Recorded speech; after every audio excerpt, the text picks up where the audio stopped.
Le Grand Matin Sud Radio, 7h-9h, Jean-Jacques Bourdin.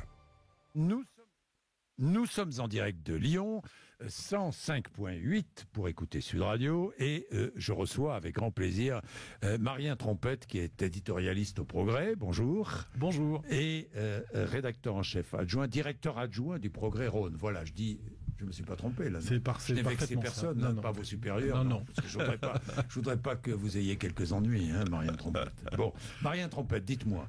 Je regardais la une du Progrès ce matin. Et évidemment, le Progrès s'intéresse à ce qui se passe en France.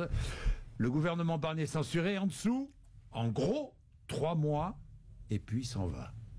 C'est ça. 3 mois, et puis il s'en va. Ouais. Il est parti. Ouais. Enfin, à 10h, il partira parce qu'il est reçu par Emmanuel Macron, Michel Barnier tout à l'heure. Ouais, on revient, évidemment, c'est un fait politique majeur. Enfin, oui, bien sûr.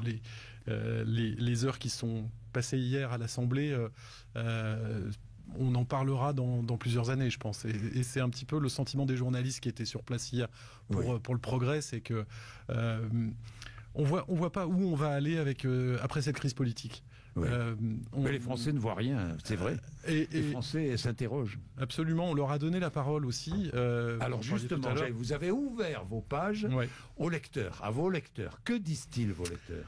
Eh ben, ils se retrouvent aussi plongés dans l'incertitude et pour tout vous dire, ceux avec qui on a échangé hier, et c'est les lecteurs du Progrès, mais aussi de tous les journaux du groupe EBRA, il y a un vrai sentiment de consternation.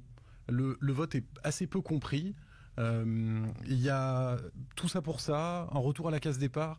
Enfin voilà, c'est autant de réactions qu'il peut y avoir. Les gens, vu le contexte, vu les immenses défis, à la fois financiers, à la fois géopolitiques, même en parlant, les défis sociétaux qui nous attendent, de voir cette instabilité et finalement cette impasse qui est devant nous, je crois qu'ils sont un petit peu angoissés de ce qui va... Un peu angoissés de ce qui risque de se passer, c'est ce que vous ressentez aussi.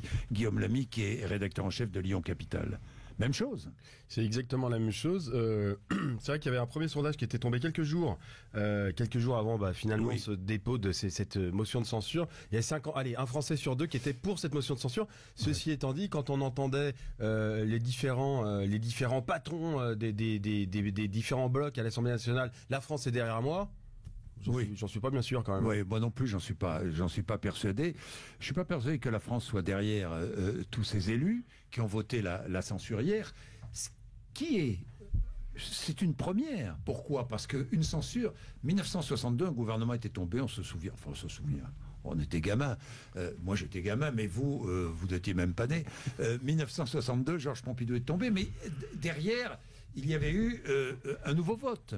Or là, pour la première fois dans l'histoire de la Ve République, une censure a été votée sans qu'il y ait derrière une élection législative, puisque c'est impossible. Donc, on est parti dans l'inconnu la plus totale. Tout est maintenant entre les mains du président de la République. Et je vais, vous allez réagir, c'est une information que donnent nos confrères du Parisien, mais qui a été corroborée par d'autres sources. Hier soir, le président de la République était rentré de son voyage en Arabie Saoudite. Il a réuni ses proches, après le vote de la motion de censure à l'Assemblée. Qu'est-ce qu'il a dit ? Il a dit que le PS avait inventé le front anti-républicain et il a indiqué également la coalition des irresponsables devra assumer ses responsabilités devant les Français. Bon, il est à l'origine de tout cela, remarquez. Avec sa dissolution. La dissolution, pour moi, c'est l'acte fondateur finalement de cette motion de censure. C'est évident. Le seul responsable, ça reste Macron. Le seul. Non.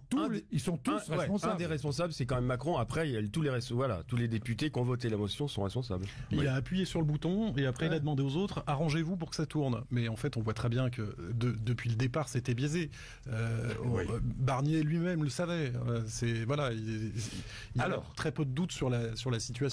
Nous allons on va observer une petite page de pub. Je reçois le maire de Lyon tout à l'heure et nous allons dans un instant regarder quelles sont les réactions ensemble des différents responsables politiques qui commencent à réagir ce matin, qui ont réagi hier soir après le vote. On va voir ce qu'ils demandent. Dans un instant, il est quelle heure ? Il est 8h18, un peu de pub et on se retrouve.